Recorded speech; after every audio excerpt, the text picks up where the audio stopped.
Hey everybody, welcome back to Word Balloon, the comic book conversation show. John Suntress here. Got a great one for you today.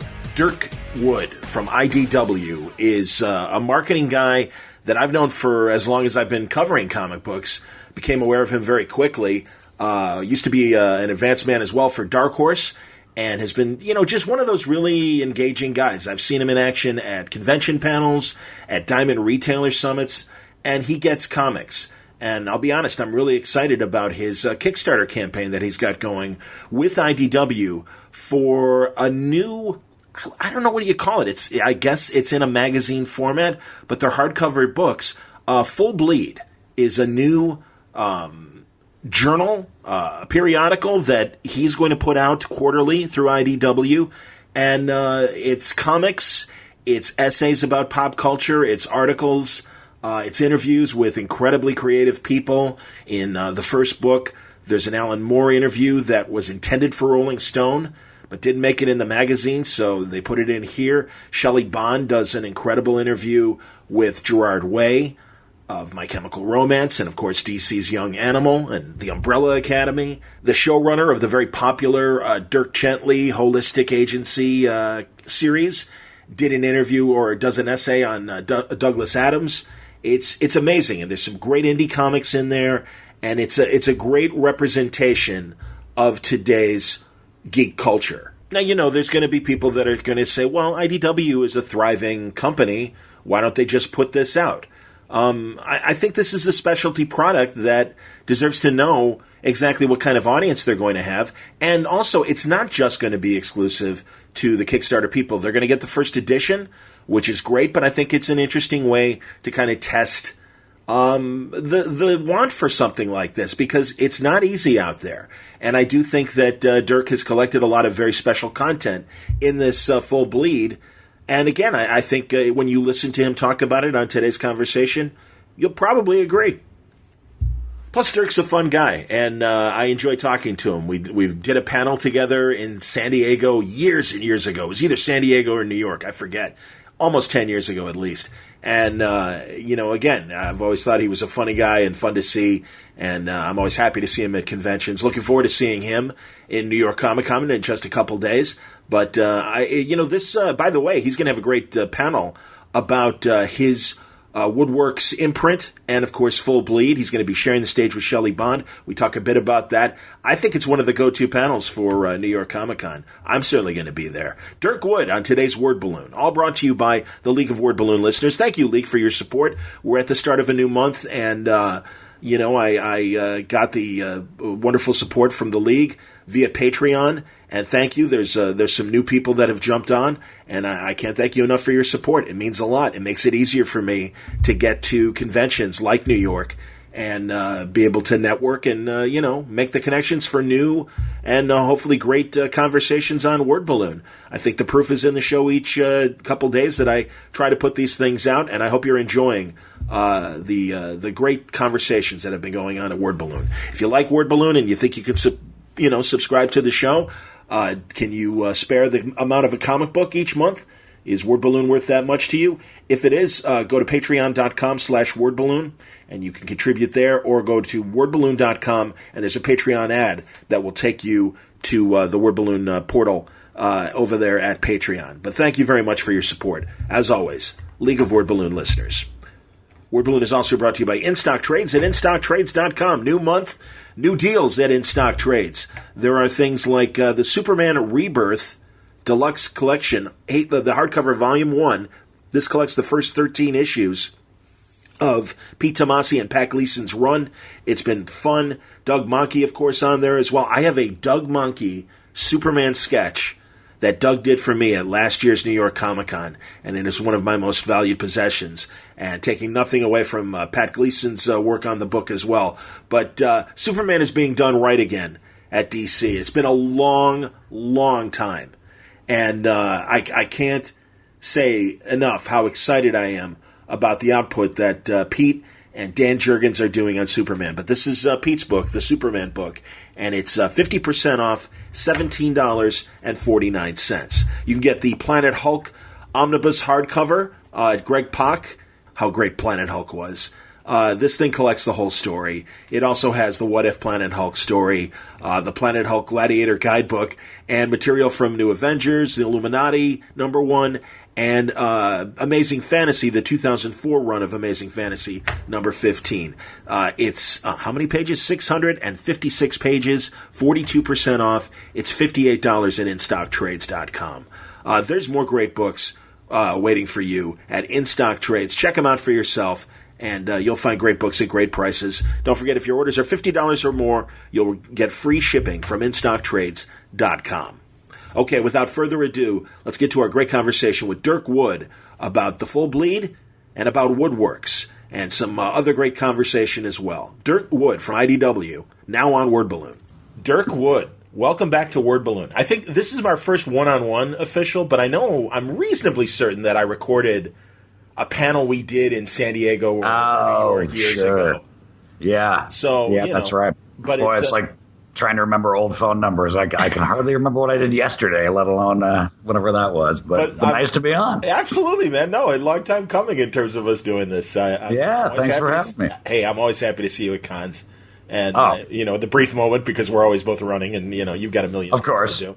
No, you too. But, all right, now let's talk about this. I don't want to call it a magazine because it's a hardcover. It's akin to me to like a McSweeney's kind of project. Is that a fair comparison? You are definitely in the ballpark. That was one of my first thoughts and comparisons when Ted and I started talking about this, actually. Was sort of doing a little bit for the comic market what McSweeney's does for the rest of the world. That's awesome. Yeah. So, you're in the ballpark. Describe, then in your words, describe what the Kickstarter's about here. All right, cool. Well, first off, thanks for what you do, too. I actually just listened to the one you did with Shelley. It was awesome. Cool, it was super great. Yeah, no, I love what you do, so I'm thrilled to be on. But, to whore myself out for a second, the Full Bleed itself, what it is it's a quarterly 200-page print-only hardcover magazine. I'll do the air quotes like Shelley did. Yep. It is a magazine in so much as the content is generated as if it was a periodical. It's just that there's a lot of content and it is collected in a real sort of prize package. It's new comic content, a little bit of dissection of old comic content, deep dive interviews, non-comic stuff. We're going to have music, film, TV, politics, opinion. There's going to be just a total mishmash of all sorts of stuff going into it. So I'm super excited about it. And it's a print-only correct. Product. So first of all, why not a digital one as well? I'm glad you do long podcasts because there's all sorts of reasons for that. Yeah, but one of them, it sort of started, and if we kind of go back to the genesis of the idea that, to be perfectly honest, during the election results in last November, Ted and I were having a heart-to-heart conversation that had nothing to do with comics, just about the state of the world. We were sitting in his office just sort of blabbing about. And Ted, like myself, has sort of been lamenting, and not just because of the election, but because of a lot of things, just sort of the post-literacy of America in a way. Mm-hmm. And so in a really sincere way, Ted said, hey, what can we do about this? In some small way, we can love our families and we can make smart books for smart people, and we just kind of got to talking. And simultaneously, we were talking about just what we could do with this Portland satellite office that I've created. And what should sort of be our mission statement up here. And that was and we were like, you know what? We like print books. Not everybody does, but a lot of people still do. And we just thought there was something to the idea of making something totally print only completely and just issuing the digital world for this project. Now, IDW is still aggressive about what we do digitally. Mm-hmm. And we certainly have no problem with people that like to read that way. It's just that this book we feel is going to be best represented as a print only project. That's the short version. Okay, because, and hey, man, I still buy hardcover and I still buy trades and softcover and paperbacks, and I still buy digital. It's just, I always question when you narrow an audience, if that's always the best way to go. And I think from a content standpoint, I got to see a little bit of what's inside the first issue. And honestly, I like what I saw. I thought a lot of it was great. I thought the indie comics were cool. Rob Salkowitz has a really interesting article. It's great. Ted does a great look at the Cuban book festival, and I'm forgetting what it was called. Yeah, that was so, it's funny. When your boss tells you he's writing an article for your magazine, your first reaction is like, oh, no, and then it showed up and was fantastic. So it's like, okay, that's a relief, Yeah, like the Havana Book Expo or something. Yeah. Which is amazing and really interesting, especially given its location and the politics of Cuba. Right. It was really interesting. And again, even the things I haven't seen, based on the descriptions, an interview with Alan Moore that was supposed to, I guess, go into Rolling Stone and didn't. Yep, which is amazing. And I was a little concerned I heard about it, and, I was worried it'd be a little bit dated, and it's not at all. It's like ripped from the headlines type. It's everything you would expect from an Alan Moore interview. It's great. Cool. Well, God, deep thinker, obviously. And Douglas Adams' profile piece.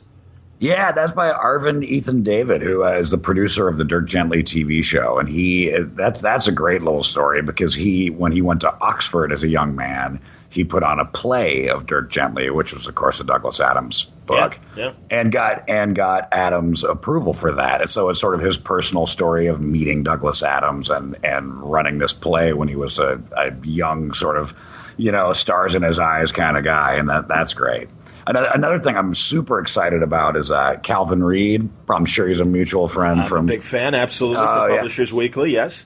Well, I just thought of it because he was actually in Havana with Ted, and that was he and Ted and Calvin really hit it off. And so Calvin's doing a story about the Lower East Side and the history of comics there. Cool. And those conversations, it's funny, Ted started telling Calvin a little bit about what we were doing, and he got super excited about it, and it sort of sprung from there. That's excellent. And, that's funny because I think it was on the Publisher Weekly podcast that I likely heard Calvin and Heidi talking about the Havana thing. So that makes a lot of sense. So, no, Calvin, I love Calvin because he's older than us and still has as much passion as any 20-year-old just getting into comics. Oh, yeah, or more. And he is older than us, but he looks younger than me. So, Me too. Yeah, he's doing. I love Calvin. But I'm excited for that piece. Well, because I don't know what your experience has been in talking to older people. Like, unfortunately, we just lost Len Wein, and I know Len was still, it's interesting because obviously he was still passionate about the comics he was writing. But but I talked to people of his generation, and it's like, are you still reading? And most of them are like, not really, or not as much as you think, or what I need to write the mainstream stories that I do. And like I said, Calvin's a guy that's not that much younger than those guys, and he's still very vested and into all this stuff. He's so excited. Yeah, I know. He's one of those guys I talk to where I feel like every time going back years, I would be talking about whatever projects we were working on, either in my Dark Horse days or at IDW. And his reaction, and he was so excited about this stuff, made me sort of up my game. It made me think like, wow, yeah, I need to be as excited as Calvin is about this stuff. He's a great guy. And, like anything, if you work long enough in any industry, that's what you're battling is it becomes a job, And, of course, it is a job. You're doing professional things with professional people, but you can't lose that childlike excitement and wonder, I mean, you bring up Len Wein. I mean, the first comic I ever saw on a spinner rack was actually a reprint of Swamp Thing number 5. It was I think it was number 5. I'm pretty sure it was Bernie's cover where it's the witch burning at the stake and Swamp, and to this day it's kind of responsible for my goofy career, No, he was great, and also I don't begrudge anybody that has been making the donuts as long as a lot of these guys have. Being like, I get enough of that on my day job. Okay, I don't need to sit down with a comic to unwind. For me, that's work. So if that's the reason why, or whatever, it's okay. Yeah. But that's the thing. I really think that, as I'm sure you do, and in fact, this project I think represents it. I really think comics is at a very exciting time. Because me too. It really kind of combines everything that was great of the previous decades, but now because of creator-owned, the ability to self-publish, the landscape that the internet provides now, I think reaching a larger audience is really at a huge point. And also the quality of the work just keeps improving and innovating. So now it's like there are too many good comics. There's too many good projects. It's true. To be able to really, patronize all of them. And then also, again, it's finally at a point where it deserves a good level of criticism. Again, that was always there in things like the Comics Journal and, Amazing Heroes and some of the other comic periodicals of the day. But yeah, I mean, it's just like now it's got a chance to go to that next level. And so that's why I think it's important to have older voices along with younger voices kind of, who have the perspective and can talk about what's going on. I'm glad you mentioned that because, we have many mission statements with this thing, but that is definitely one of them. And, it's funny. I did an AMA thing yesterday. Okay. And one of the questions was, from someone I'm not familiar with said, would you say it's aimed at an older audience? And I actually thought, well, no. In fact, one of our big plans, and this has sort of started happening by happenstance beyond being totally focused on it, was that, we've got some traditional, Alan Moore, of course, has been around for ages. There, the Stephen King interview, I think that sort of transcends age in a lot of ways. I think, Joe Lansdale is a super popular writer, but he's probably got a little bit older demographic. But then we have other content in there. Well, one thing springs to mind, Aaron Nations, who's a fascinating and great cartoonist who's doing a lot of top shelf work, is a young trans male and has done an autobiographical story about going through a second puberty as a result of taking hormones. And it's this young voice. It's an interesting new voice. And, what I'd like to do is basically stretch the horizons of both young and old readers. They get people that, they may have come in for the Stephen King interview or the Lansdale story, but they find themselves reading Aaron's story and are fascinated by it. Similarly, fans of Aaron's might be, brought to some of the material, the classic stuff they didn't know was there. So that's the idea, to please, you can't please everybody, of course, but I guess that's what we're trying to do. No, and I get that, and I think that's great. But again, the one thing that I keep coming back to is just the having it only be, a print product and everything, and kind of a narrow audience. I'm glad that you've got the retailer incentive, and I don't know how many retailers are picking up on that as far as your campaign. A lot so far. Good. Yeah, glad a lot so far. And I'm getting a lot of, actually there's several retailers have contacted me, and this is, no one's tried doing this before, so we knew it was a bit of an experiment. But I'm a comic shop guy. I will always be a comic shop guy. We wouldn't have gone print only if I wasn't a comic shop guy. But it's so we wanted to do Kickstarter for a variety of reasons we've outlined, which I could get into, but we also want comic shops to be a definite location for this. And so, having Diamond distribute it, but basically a lot of shops have contacted me, Midtown and several of the UK accounts that are, they're basically taking orders as we speak. Mm-hmm. So they're taking orders from their people. They've essentially solicited it to their fans, and then they're going to come in at the end of the Kickstarter. So we're expecting the last couple days will be pretty big. But then I've also seen a ton of retailers already just place their orders, so that's good to see. You're midway through the campaign. You've reached your goal, which is good. So let's get into the Kickstarter stuff. Why did you guys feel this needed to be a Kickstarter project? Of course, that when a publisher goes to an established publisher goes to Kickstarter, people do kind of go, wait a minute, why is this happening rather than the creator-owned person going that way? Sure, and I've been one of those people. I understand that. But there are multiple reasons for it, and it was an idea a long time in the coming that we tweaked over the months, but. Basically, there are several facets, but one of which is that, historically in magazine publishing, periodical publishing, there are two things that keep magazines alive, which is advertising and subscriptions. That's the old model, basically. Yeah. And so we didn't want to do any advertising. I think ads in a hardcover book are kind of lame anyway. That's me. And so we needed to find subscribers. That was the idea. And Kickstarter to us seems sort of like the modern day equivalent of a subscription-based business in a lot of ways. And this was a way to reach those readers directly. Also, that basically we were a little bit scared of the idea of soliciting this book in the normal old-fashioned way and not, people not understanding quite what it was. We needed to get some steam behind this thing, get the concept out in the world so people are excited about it, meaning, readers that are inclined to buy on Kickstarter or to go to their local comic book shop. And so I think we're succeeding in that. It certainly seems like it. Even though those people that haven't necessarily bought in, I've been sharing it. It's been out there in the world. And so I think if we had run a half-page ad in previews and just trotted it out there, this is just full disclosure. I think, the worry would be we'd sell 600 or 700 copies and it would become an unsustainable model because it's expensive to produce. Yeah.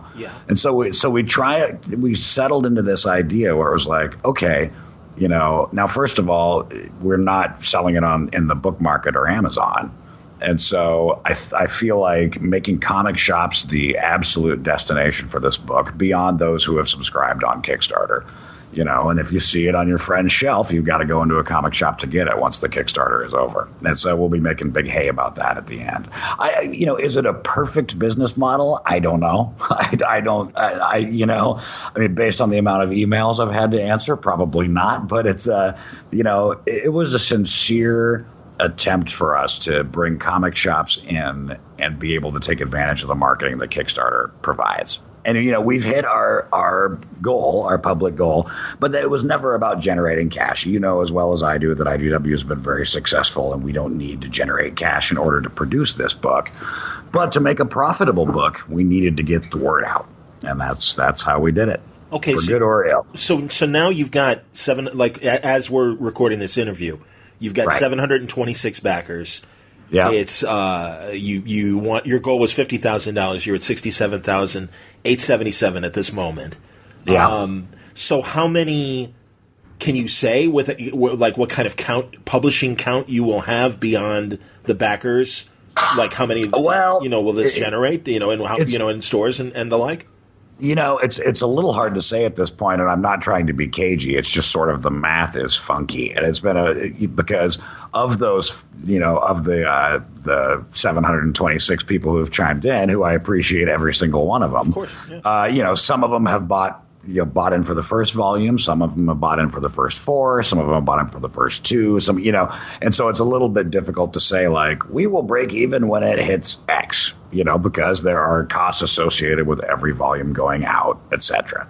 The idea is that, if we can blow this up to another level and, I have some sort of anecdotal evidence that, we had, for example, Stephen King's Facebook page, shared it out, and that got 3,700 likes and a couple hundred shares, and I saw a spike, and so certainly, sort of your mainstream King fans are not someone who would have necessarily gone into a comic shop from the get-go, and that's what we want to find, as many people who might not normally go into a shop and buy this book as we can.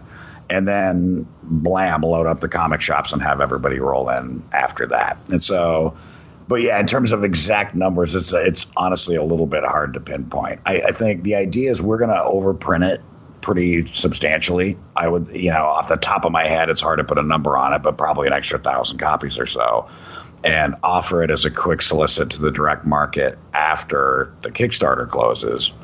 And they've been notified of this, actually, saying, essentially saying, hey, if you want to be guaranteed a first print of this book, and stop me when I'm too insider baseball. No, this is all exactly that I think people who follow this stuff want to know. So please continue. Okay, yeah. So the idea is to overprint it, and then as soon as the Kickstarter is over, do a massive PR blitz that basically says, hey, thanks for all your support. Now the only place to get it is in comic shops. Make the remaining copies available to comic shops, load them up, and then depending on the demand that we hope that we see, go to a second print and keeping a print sort of as an evergreen. For the following volume, would there be a second campaign possibly, or that depends on the market response? No, it will be. Now, will it be as big a blitz as we've done for the first one? That's a little bit TBD, sure.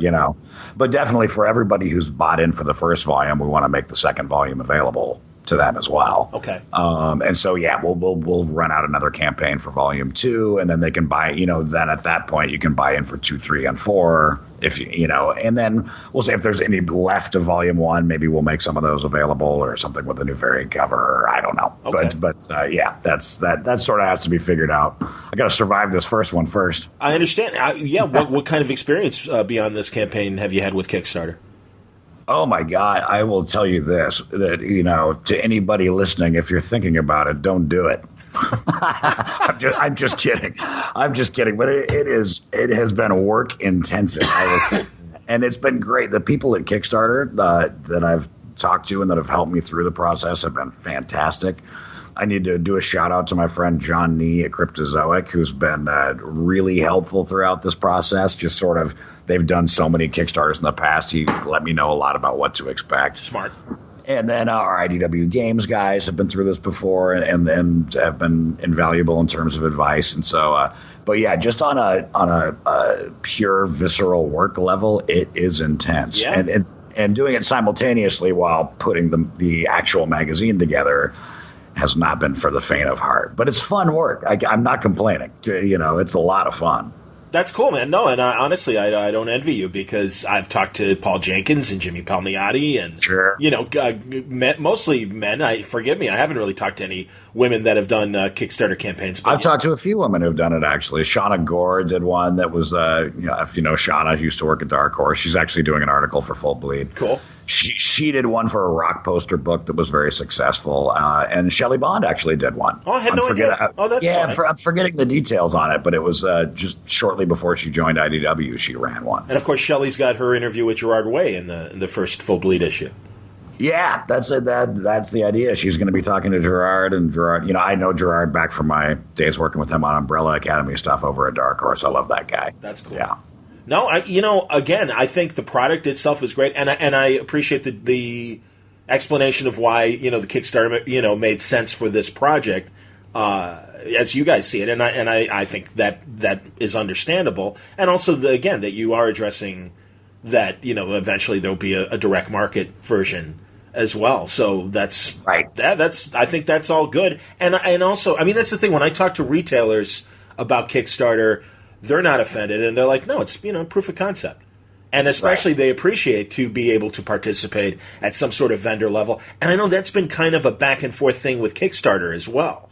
Like kind of working out the kinks of, making it work so that stores can also crowdfund and get involved in a certain way. And that, there were just a lot of – and I don't even know how much of it was legalities in terms of being able to sell a certain way, if that involved any FTC, Federal Trade Commission kind of laws and bylaws and stuff. So I understand that it is kind of a organic process between Kickstarter and the people that choose to do crowdfunding campaigns. Sure. Yeah, and you're right. That's over my pay grade to figure out a lot of that stuff. But I will say that Diamond and Tim Lanahan over there. I don't know if you know Tim, but Tim is an awesome guy, and they were so.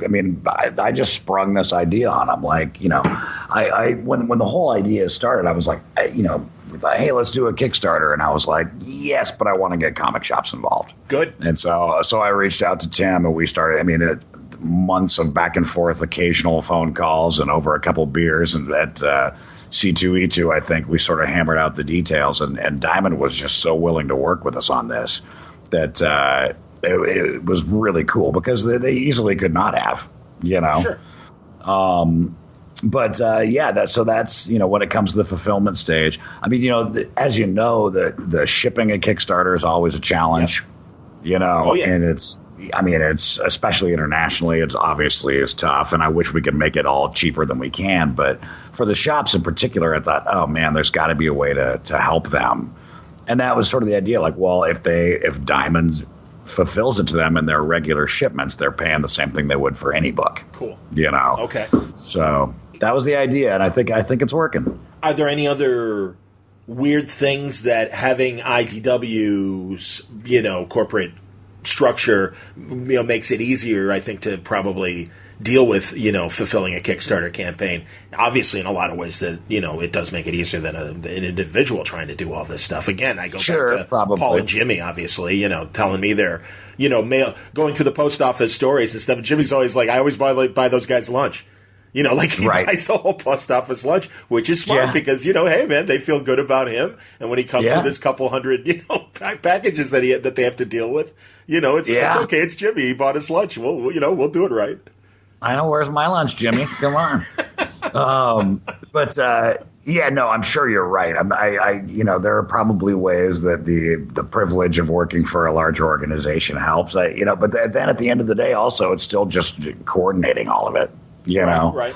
It's it is a beast. And as soon as I survive this part, I go heavy into the fulfillment side of things. We've got an excellent plan for that, but it's going to be a lot of busy work to get it moving the right way. So, what are some of the other influences of previous publications that are going into Full Bleed? We mentioned McSweeney's, and I appreciate you getting into where we are culturally right now. Obviously, being another reason to make this thing, but what other give me some other inspiration. You actually mentioned one of my inspirations and Ted's as well, which was Comics Journal, the old Fantagraphics Comics Journals, the print ones they did. I've still got, in fact, sitting right behind me is the Joe Sacco volume. Oh, cool. That they, that's cool. From whenever that was, 2001 or something. But I loved those super long interviews and I loved what they did. And another odd, you wouldn't expect that. I mean, a lot of it's sort of other things like Raw. I was a big fan of the Raw. Absolutely. Oh yeah, I'm a huge fan of arts. But then beyond comics, now format wise, this will make no sense. But Rolling Stone, and I've told this to a couple of people, but I always like the idea that Rolling Stone is ostensibly about music. But you'll be flipping through an issue, and there's an article about climate change or an article about prison conditions or whatever. Matt Taibbi, P.J. O'Rourke back in the day. Sure. A lot of really Hunter S. Thompson, of course. A lot of great journalists, obviously, were part of Rolling Stone, and not just talking about music, but again, the culture that was building around music.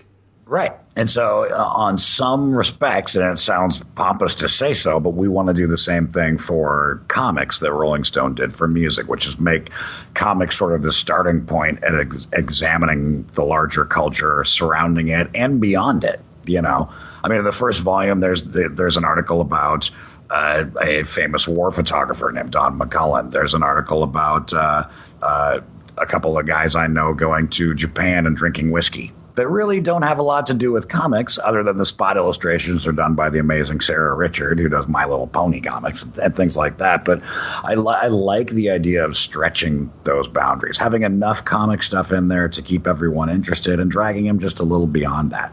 And then, maybe there's like the Stephen King interview is the obvious, example of dragging in people from outside of comics and getting them to take a look at what we do. Well, not everybody's going to bite, but that's the idea. No, I get it, man. And I also think that you can't keep culture out of the conversation as far as anything. And I there's always that saying, polite conversation, you shouldn't talk politics or whatever. But it's ignoring what's going on. And I really do think, obviously, the events of, certainly in the last 12, year or so. Yeah, it's just pretty obvious that people have something to say. And again, we being a little bit older, we've seen it in previous generations as well. So now these are the cultural questions that this generation is dealing with. And some people don't want to and just really want their popcorn entertainment and just want to be left alone and enjoy their genre books, whatever genre they're into, and leave the real world out of it. But I do think that it's fair for artists and creative people to kind of have a place to talk about what's going on. So no, I get the Rolling Stone analogy, and I think it's I think it's welcomed. And again, I think you've collected a lot of interesting people that have great articles and other contributions to the magazine. That I'm kind of glad that it's happening. So no, that's the idea. Thank you. Absolutely. And I would add to that actually that a sort of a not obvious influence that I've had is Mad Magazine. I grew up on Mad, and if you want to talk about something that's basically just purely for entertainment, but it is not shy about politics and never has been. No, it never has been. And but at the same time, so our big thing in the first volume is Bob Fingerman did these incredible watercolors of the whole Trump sort of cabal. That's who did those. Okay, I saw those. All right, very cool. That's Bob. And but then he wrote a long political rant to go with those watercolors, and he's got more watercolors coming, and it's great. But I don't want it to also dominate the thing. You know, I mean, right. I mean, I think it would be dishonest of me in some respects to put out a book that didn't have a little bit of that when I'm covering supposedly all culture. Obviously, that's a big thing going on, but I don't expect it to dominate the proceedings. A lot of what's in the first volume, you know, and I also wanted to have a certain timelessness, you know. I mean, I want it to be able to be pegged from its era, but I don't want it to expire on the newsstand every 2 months. Absolutely. You know? I mean, no, I think you're right. I think it needs to be, and especially given that you're going to do 2 volumes a year. 4. Oh, you are. Oh, it's going to be quarterly. Yeah. Wow. I trust me.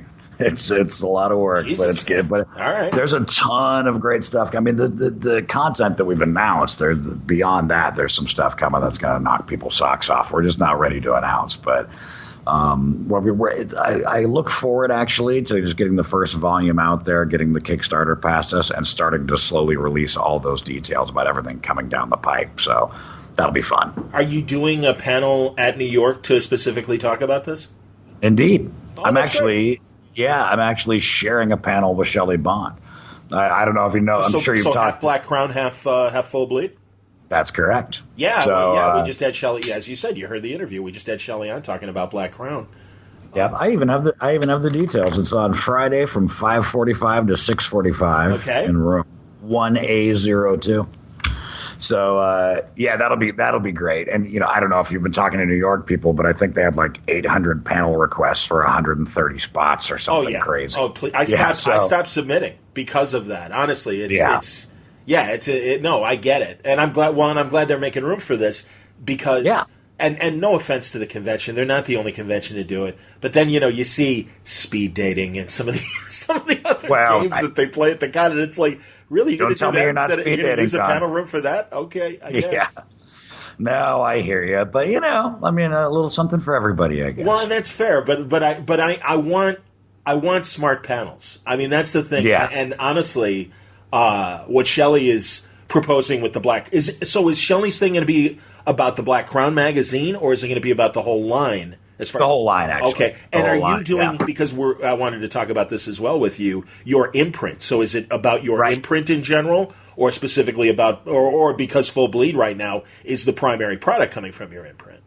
Well, you basically just touched on the whole thing. Yeah, I'll touch on the whole imprint and the plan overall, but the plan overall at this point does revolve around Full Bleed. I mean, and just the short version now. So the idea is Ted and I had a little more aggressive out of the gate plan in terms of other books we were going to do, but it became obvious that putting out a 200-page quarterly hardcover magazine was all-consuming. And the example I've made to a couple people is if you flip open the first page of the magazine and there's that long masthead of all the people involved in putting it together. Currently, that masthead is me. And that's disingenuous because there are plenty of great designers and editors have been helping me and all that stuff. But the idea is that Full Bleed is going to generate all sorts of, for lack of a better term, I keep saying the word content, and I kind of hate that. I mentioned this to somebody else yesterday that they're stories, it's art. Yeah, I hate the word content, but that's that's what it is. But we're generating so much stuff of all different kinds that I can see within a couple of years it's going to be time for the best of the interviews, the best of the fiction, the best of the comics, and then in addition we've got certain people. Mark Russell, who you probably know from Flintstones and who's awesome, is doing a great thing for us. And it's going to be serialized, so every volume is going to have a couple of chapters from Mark's thing, and then at the end of a year or so, we've got a book. Interesting. And, okay. Right. That's the idea. That basically, all of the stories you see in Full Bleed, probably most of them are going to show up in another book later on. in a more of a sort of genre-based collection, that sort of a thing. But and then beyond that, there are plans to do other books as well. We've got a bunch of different ideas. I've been getting a lot of pitches, especially since this was announced. So there will be more as well, but I may have to hire somebody to help before we get to that. I understand. All right, and all right, this is where my knuckleheadness comes in. What was Plimpton's magazine? Was it Paris Review or Paris Match? Oh God, I think Paris Review. I think so too. All right, we can both together, exactly. So All right, sure. fine. But really, this is I like the idea of this because it elevates the medium as it should be. Yeah. I mean, and that's truly, man. That's the idea. Well, yeah. I hope it does. Well, and honestly, that's been kind of my intent with doing the word balloon interviews and stuff. And don't get me wrong, I still have my episodes where I'm yelling about what I don't like about Star Trek Discovery. And sure, I admit to that. So there's there's my highest. That's my high and lowest or family circle kind of stuff. No offense to those comic strips, but no. I want to. I mean, that's the thing. I do think that the medium has graduated and needs to start being taken seriously, and let people who make the interesting stuff talk about the ideas behind those, what inspires them creatively, what they're thinking about beyond the industry, and truly like the world. So this is good. Yeah, thanks, John. And that's at the same time when you alluded to high and lows and stuff. We also want some stuff in there that's actually just fun. I think we have some fairly high-minded ideas about what we want to do, but I also don't want it to be like reading a Dostoevsky book. This isn't comics vegetables. No, it's not. Right. No. There's some great, just sort of fun stuff in this story by a guy named Gideon Kendall. I don't know if you know Gideon, but he's a great cartoonist. He did a story about his first trip to Comic-Con in the 90s when he was like hijacked by a couple of guys with a van full of long boxes. It's just hilarious story, so it's not all war and peace. I'm with you, man. No, that's true. Yeah. Well, all right, and let me ask you also, culturally / politically, would you welcome someone from the there's two camps kind of out there, so would you welcome something from a right perspective?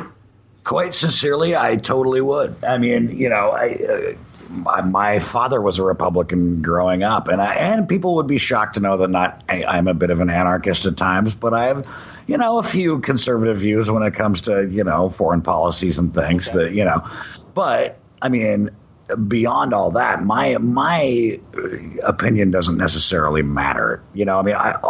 I'm putting this thing together, but I don't want it to just be my voice by any stretch. That's one of the reasons I'm trying to get as many people with as many kinds of and that includes Republican. I mean, I am good friends with Billy. I'm good friends with Billy Tucci. Sure. I like Billy a lot. We happen to have polar opposite views on almost everything. But, Billy, if you're listening, shoot me a pitch, and unless it's real bad, I just might put it in here. I think that's important. I actually think there's something to the idea, well beyond comics, that of this echo chamber.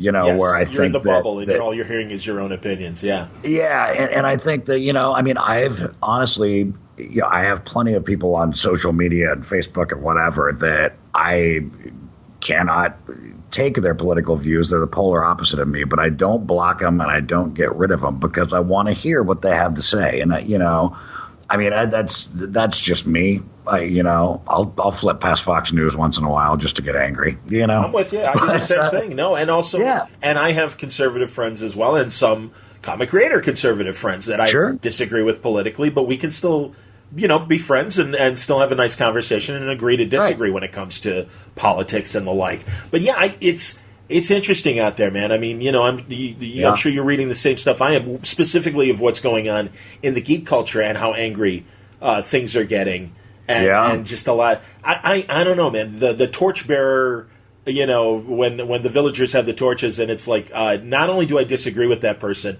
but they shouldn't have a career anymore. That's where I kind of draw the line and get a little angry. On both sides, and here on both sides, if I could be imitating the president. Right.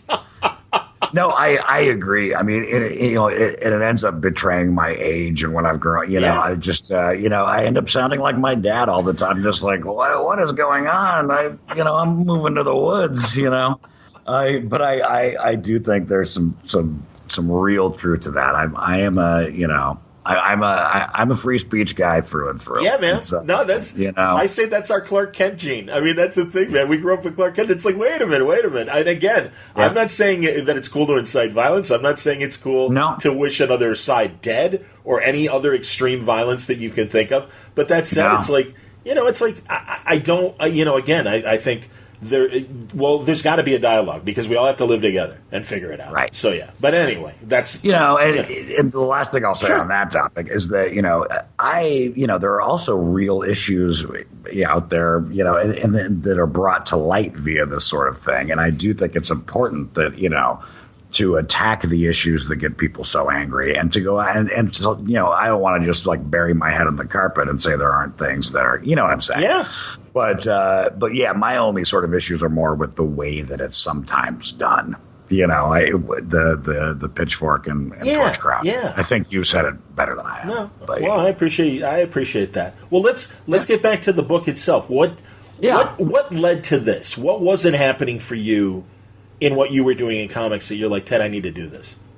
Well, that's it's an interesting, hard to answer question because I was happy with what I was doing at IDW, and I still remain in contact with those guys all the time, and I loved marketing comic books for IDW, and I still do it sort of by happenstance, but it just sort of organically grew out of these conversations with Ted, and that we basically came to the same point. He was like, why don't you do this? Now, on a personal level, I also was anxious to get back to Portland because my wife and stepkids are here. Cool. And I spent about 7 years flying back and forth every week between Portland and San Diego. I don't know if you knew that. I didn't know that. That's amazing, man. Yeah, so I was commuting. I was a West Coast commuter. I flew, and so for almost 7 years, I got up every Monday morning at 4 a.m. and caught the 6 a.m. flight into the office, and then Friday afternoon I'd fly home. And that lifestyle on a personal level just ground into me. And so, and Ted knew that, and I mean, a lot of people knew that. They saw how I looked on Monday mornings, And so there was no real moment where I can pinpoint it, but it's sort of organically over multiple conversations it became Ted and I talking about let's open up an office in Portland because everybody else is doing it. And that sounds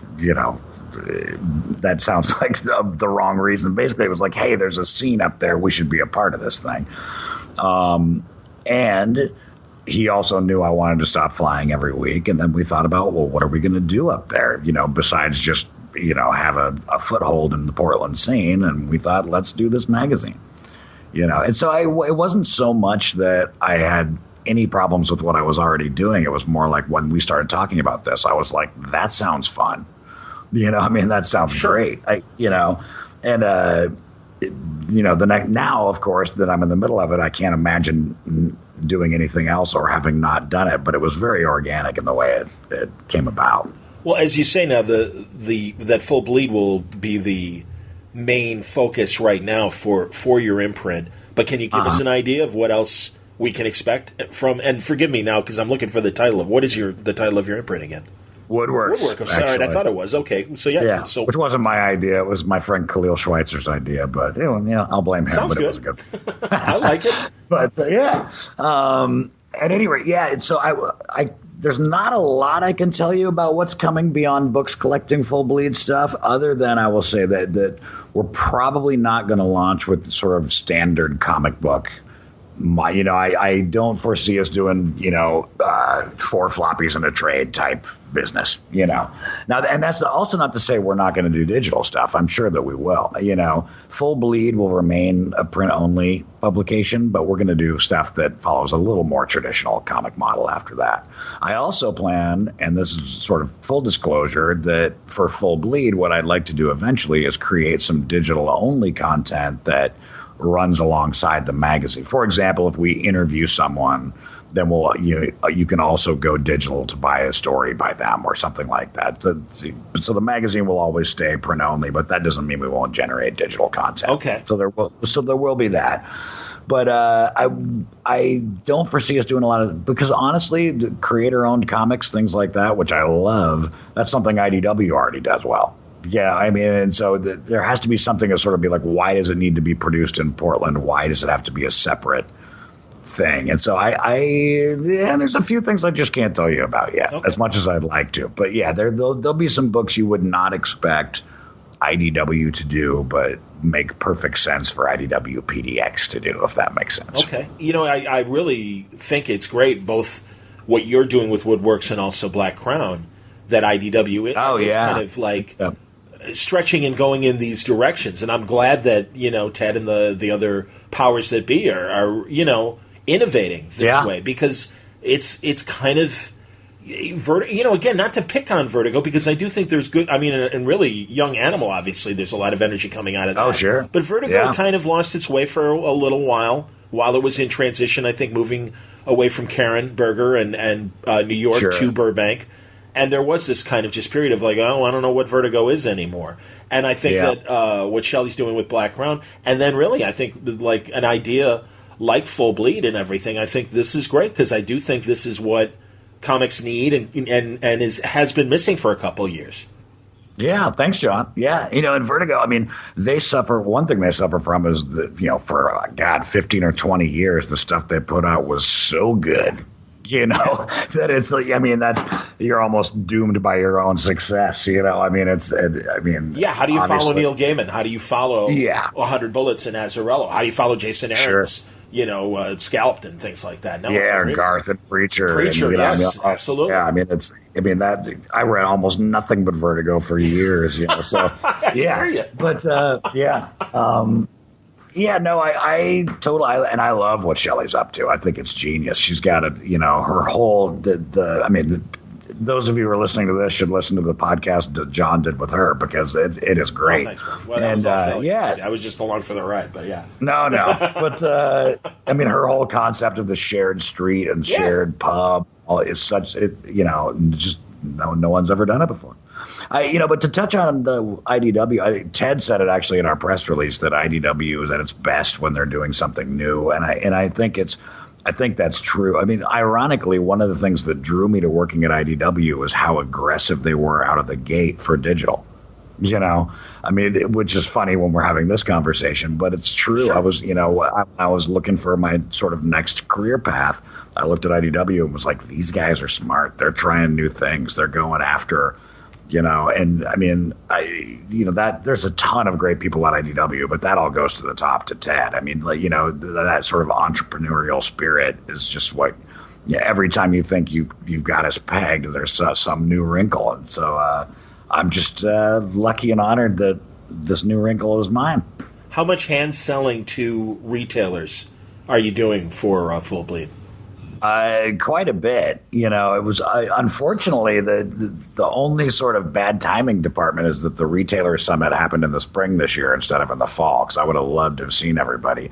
I would say this. I've talked to the comic book retailers are some of my favorite people on earth. That just, we just get along swimmingly. I hope they agree. But, part of I attribute 90% of my success in this business, which is, is what it is, I attribute to the fact I was working in a comic shop in 1993. My first job was working at Things from Another World, and that experience on the front lines in retail, even though it has changed dramatically, the core, what it is, has never changed for me. Mm-hmm. And so I think, that I learned more in a couple of years of working in comic shops for this business than I would have learned going to any business school.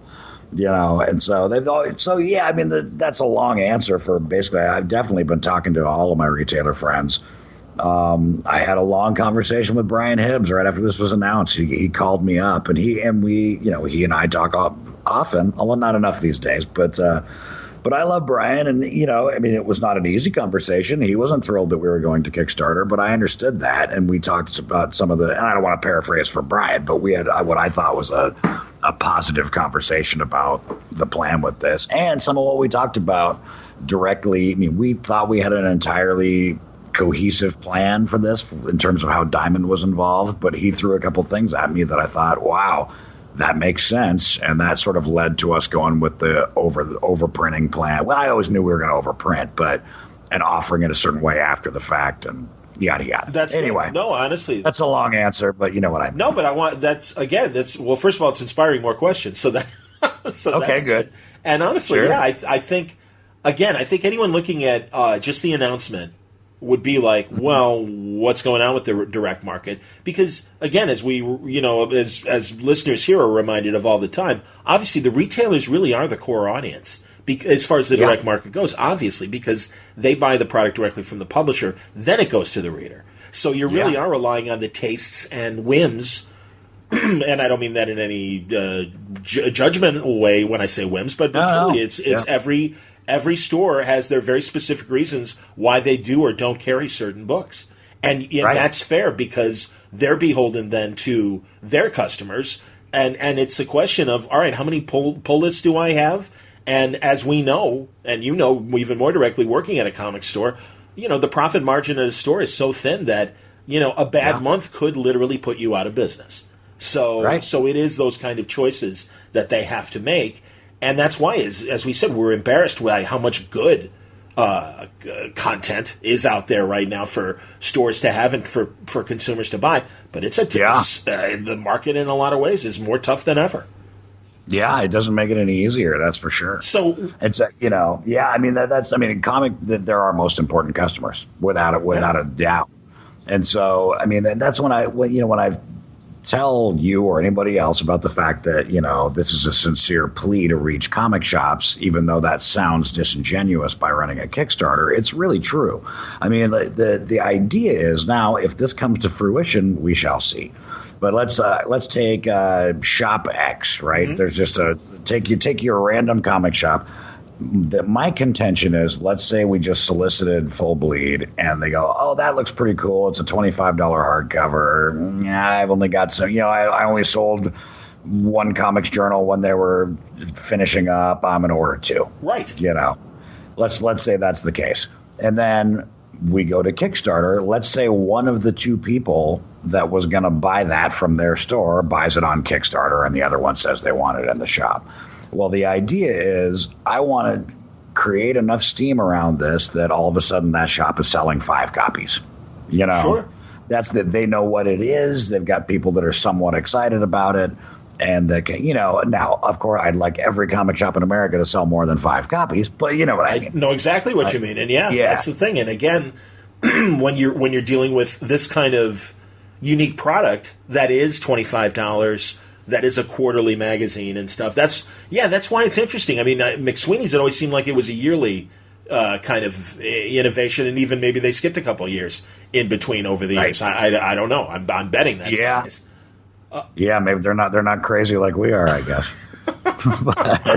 but no, it's again, I think it's a good gamble based on the people that you've assembled to make this the comics and the articles and all. So I'm really glad that the company is doing it, and I would say it makes sense to for a proof of concept thing to have go directly to readers and Kickstarter, and at least have a core that can support the production of the product and everything. So and the thing is about that, and this is true, that I and this is probably more than I even should say, but I'll say it anyway. So everybody take it easy on me. But basically, I've seen other publishers running Kickstarters. No one else has tried to bring retailers in quite the way that we have. And quite honestly, this was this will sound super grandiose compared to, like, I don't expect this book is going to save a shop. You're going to sell so many of these. Hopefully it fills a niche that's been dissatisfied for a while. But this was a sincere attempt from me to create a business model that if publishers beyond just IDW start moving to Kickstarter, that we create a way for comic shops to be involved with that. And I mean, it's sort of like, I don't want to be the bearer of bad news for direct market, but I don't suspect that we're the last publisher that's going to try going to Kickstarter. I hear you. And I thought, boy, I would like to find a way to make this work for the direct market. When some project comes along that any old publisher wants to do that has the potential to be much larger than Full Bleed, whether it's a real mainstream offering or whatever the case is, that there's at least a model they can follow that gets comic shops involved. And so if it's going to work out that way, time will tell, I suppose. But I'm getting some positive feedback from the retailers on that score, and I really hope that's the way it works. I'm looking at your campaign page, and the retail. Can we go over the retailer tier? It's right there on the page. So, sure. So it says to qualify, it's basically 2 for the price of 1, right? So they're getting $12.50 each. Okay. So and to qualify, you must hold a diamond account in good standing. Your order will be fulfilled at diamond at a 2-to-1 rate. I don't think there's any other. Again, they have to be qualified as a real retailer to achieve this, which I think is smart. Right. And also, I think that's a good deal then for the retailer. Again, that's a nice profit margin if they're able to sell the copies and everything. So. Sure. And I think, there may be accounts out there that have over 50% discounts, and it's a slight decrease from what they would get it at. But I would hope the shipping I would hope would make up for that, But that was the idea that to create something that's comic shop heavy. Now, we plan on, when we talk about more things that Woodworks is going to do, we're definitely going to make books that we sell everywhere. That we sell into book shops and Amazon and comic shops and everything. But this one I wanted to make, if we were going to use Kickstarter, which we were, then I wanted it to be essentially a direct market exclusive after that fact. So hopefully, and I think that message is kind of getting out. I think that hopefully now, a year down the road, will it look like, boy, we should have offered it everywhere in the first place and make it a soft cover and sell it everywhere? That's possible. But hopefully this is launched in a way that they're gonna be able to sell more than they would have otherwise. I'm with you. That's the idea. And 200 pages, hardcover. I mean, it's a nice product, and I think at a reasonable price given the product that you're selling. And again, I can only tell people what I read, which was, and I don't even think it was necessarily half, maybe a third of the book. Yeah. But it's honestly, I thought all the material was absolutely great, and based on what you are publicizing with the Stephen King piece and the Alan Moore piece and Shelley talking to Gerard Way. I think it's good, and also it's a fair price for the content you're getting. It's an interesting time. It'll be, and you're obviously taking the gamble in terms of what kind of readership there is for this kind of product, because like we said, we grew up on things like the Comics Journal and stuff. And I'm with you, man. I literally, when I go through dollar bins, I'm looking for old Amazing Heroes and comics because that was what was interesting, was hearing what was on creators' minds as they were making the stuff, what was going on. And again, this is partially what I try to do with Word Balloon when I talk to creators about their stories too. So I'm for this kind of content. And also, again, the choice to not do ads, from an aesthetic standpoint, it makes sense. And also, again, I think readers are just getting the product. That's all they want. Yeah. And that's cool. But it's going to be interesting, and I certainly wish you luck with this, because thank you. We want more. Yeah. We want more stuff like this. We do. I want it as a consumer. I want there to be this kind of discussion going on. A lot of and again, I don't mean to shit on my friends who work at some of these comic news blogs and stuff, but a lot of them have been bought out, and the real water carriers that love comics and stuff sold to bigger conglomerates who now are very happy to give you the top 10 reasons why Superman sucks, or the top 15 heroes you don't think about anymore. And we're not really getting the thoughtful pieces we used to, that I think the beginnings of the internet was able to provide digitally. When the magazines stopped being, I guess partially because we were getting free content online. And maybe that's what killed the smarter publications. But I also think now we're now we're really at a point where I get more content out of a Bazooka Joe wrapper than I do, right. From the comic. Not that I don't get sucked into those top 10 things. I'm always mad. Oh, we absolutely all do, man. Clickbait, absolutely, man. No, there's no doubt. But I think you're right, and I think that's actually a good point. Is that I think the sort of and again, not to shit on our friends, but for the dumbing down of internet content and comics and beyond, this is sort of a direct counter programming to that. I mean, that just for people that want to read this stuff. Now, would we service more people ultimately by putting that online and creating long online think pieces? That may be true. This may be a fool's errand, but it just has to. I just love books, and so does Ted, and so that's that. But that doesn't mean we won't in the future create some stuff like that. And the larger world, the New Yorker is still kicking, and Atlantic, I think, and things like that. Well, and exactly, and I think the bigger general publications are finding ways to survive and change and stuff. But in the niche of comics and stuff, I mean, we've seen great publications come and go. And, so it's an interesting time. And I mean, good comic news websites like Comics Alliance. I didn't agree with everything they said, but I thought they were a fine, thing, and they folded. They were great. I mean, so no, it's hard. And again, I mean, hey, I'm, you're looking at one of the one man operations that, I'm trying to do what little contributions I can make and stuff. And you're doing plenty. Well, and I have my, I have my Patreon subscribers that kind of keep this going and everything. And sure, we'll see. I mean, it's again, interesting time. And I think I'm glad that what you guys are doing with this, and I hope that it works. And thank you, John. Yeah, man. No, and I look forward to hearing the panel in New York and seeing you guys directly. Absolutely. And let this experiment continue, and we can check in as it comes time for each volume. If you please do. Oh, that'd be great. Absolutely, Dirk. Absolutely, man. No, honestly, it's funny. I was talking to Art Baltazar today. And I love Art. And he mutual respect, and he says, "Make sure you tell Dirk I said hey." But I was telling him that I was lucky enough to be there for some of your direct market spiels at Diamond Summits over the years, and hey man, I just appreciated the past, and I was always like, let me be a fly on the wall, let me hear what really retailers have to say to the publishers and stuff.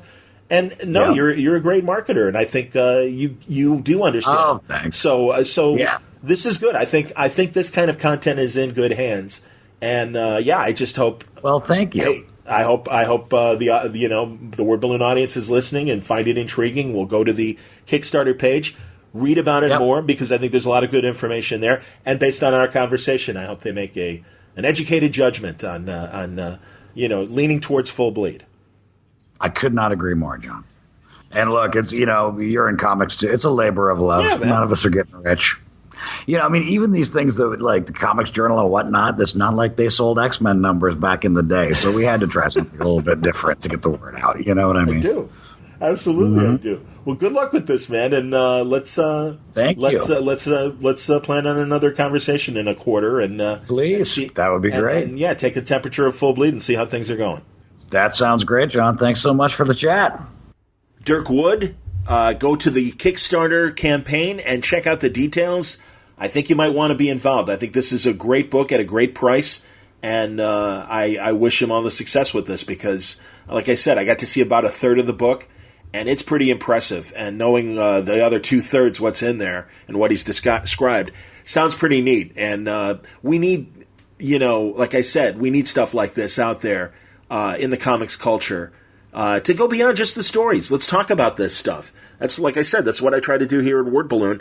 And I honestly think that Dirk's got a great project that is worth your time and money. So check out Dirk Wood's Full Bleed Kickstarter campaign.